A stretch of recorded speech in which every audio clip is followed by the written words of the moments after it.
संध्याकाळी आपलं नियोजन बिल आहे आणि प्रस्ताव 2 आहेत. हा सगळा वेळ विचारात घेता अगदी 5-5 मिनिटच वेळ पुरतोय आपल्याला, तेव्हा कुणावर अन्याय होणार नाही असं बघून तुम्ही 5-5 मिनिटाची बिल म्हणूनच मी म्हटलं की खरंच 5-5 मिनिटं प्रत्येकाने बोललं ना सगळ्यांना न्याय मिळेल. अभ्यंकर साहेब बोला. आधी 20-20 मिनिट बोलल्या गेलंय, आता 5 मिनिटावर आम्हाला थांबवणं बरोबर होणार नाही. सगळ्यांना न्याय मिळेल, 5 मिनिटच बोला. मी पृष्ठ क्रमांक 54 ते 56 वर बोलणार आहे.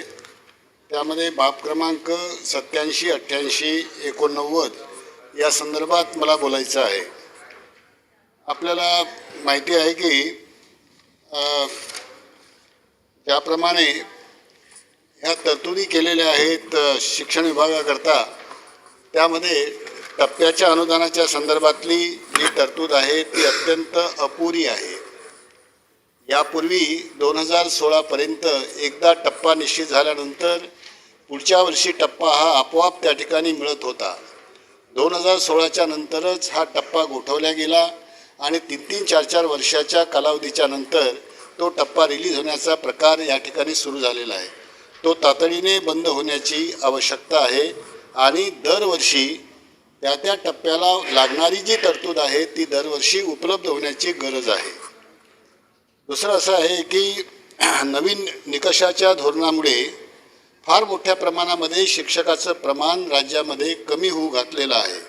काही आकडेवारी मी काढलेली आहे. त्यामध्ये 5वीमध्ये 0 शिक्षक असलेल्या शाळा ह्या 5,000हून अधिक राहणार आहेत. नवीन शैक्षणिक धोरण जर अंमलात आणलं तर 5,000हून शाळा अशा राहतील महाराष्ट्रामध्ये की ज्या ठिकाणी 5वीच्या वर्गामध्ये 0 शिक्षक संख्या दिल्या जाणार आहे.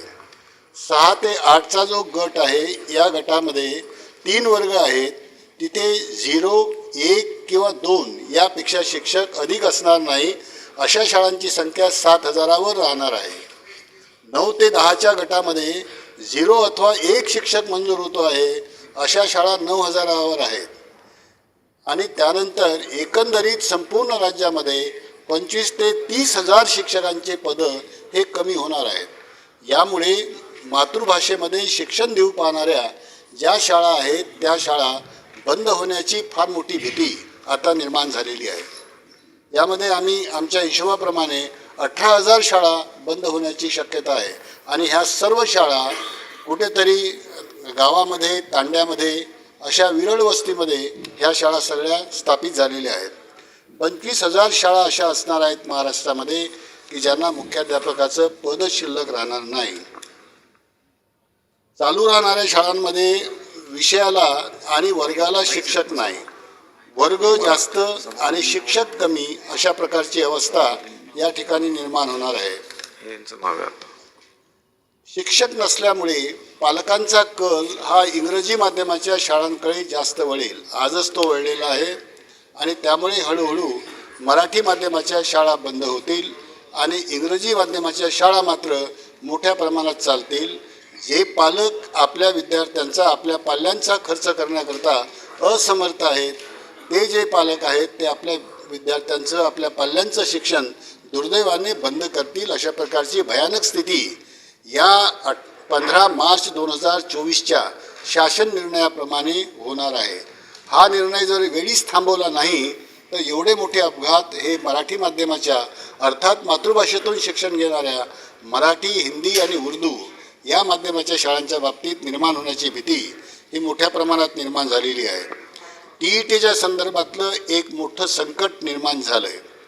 RTच्या नुसार 1 एप्रिल 2010 नंतर TET लागू झाली होती. NCTE ही जी देशाची बॉडी आहे त्यांनी डिक्लेअर केलं होतं की 28 ऑगस्ट 2010च्या नंतर TET लागू होईल. राज्य शासनाने याच्यावर GR काढला, तो 13 फेब्रुवारी 2013ला काढला आणि तेव्हापासून TET लागू होईल असं म्हटलं होतं. परंतु आता माननीय सुप्रीम कोर्टाने 1 सप्टेंबर 2025ला जो निर्णय दिला त्याच्यानुसार ते 1010ही नाही आणि 2013ही नाही, या सर्वच शिक्षकांना, आता सध्या सेवेमध्ये असणाऱ्या सर्वच शिक्षकांना TET ही मॅन्डेटरी केलेली आहे. हे मोठं संकट आहे. याच्या संदर्भात राज्य शासनाने कोणतंही धोरण आतापर्यंत जाहीर केलं नाही. एकतर सुप्रीम कोर्टामध्ये पुनर्विचार याचिका ही दाखल होण्याची गरज होती. तशा प्रकारची पुनर्विचार याचिका दाखल करण्याचा प्रयत्न आपल्यामार्फत झाला नाही. अनेक राज्यांनी हा प्रयत्न केला. केरळ आहे, तामिळनाडू आहे, वेस्ट बेंगाल आहे, मध्य प्रदेश आहे. अनेक राज्यांनी आपल्या शिक्षकांच्या हिताच्या दृष्टीने ज्यांच्या सेवा 2 वर्षाच्या नंतर ह्या कमी होण्याची भीती आहे त्या सर्व राज्यांनी हा प्रयत्न केलेला आहे.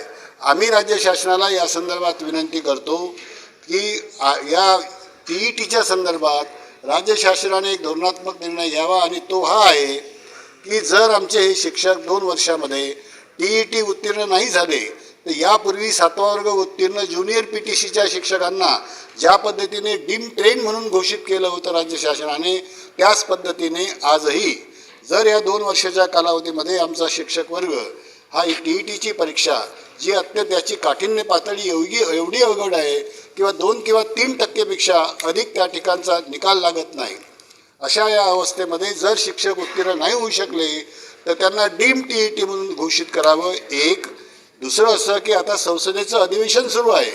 संसदेच्या अधिवेशनामध्ये जर RTEच्या बाबतीत RTEचं कलम 23 याच्यामध्ये बदल करण्याच्या दृष्टिकोनातून राज्य शासनाने पुढाकार घेऊन आपल्या खासदारांना जर सांगितलं आहे तर हा प्रश्न त्या ठिकाणी उपस्थित होऊ शकतो आणि कलम 23मध्ये जर बदल केला तर मला वाटतंय की सुप्रीम कोर्टाचा हा निर्णय त्याला आडवा येणार नाही आणि या शिक्षकांवर फार मोठ्या प्रमाणात जे संकट निर्माण झालं आणि हजारो शिक्षक आज जे रस्त्यावर आले.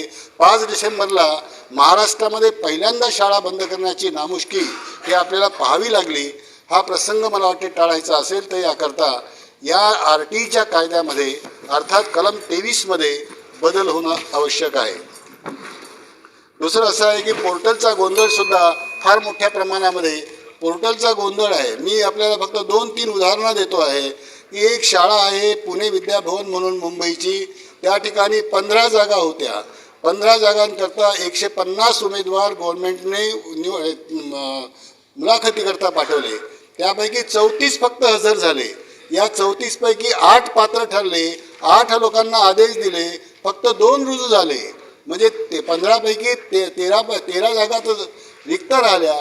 2च जागा फक्त भरता आल्या. एक DS हायस्कूल आहे मुंबईमध्ये. 5 जागा त्या ठिकाणी रिक्त होत्या. 50 उमेदवार आले.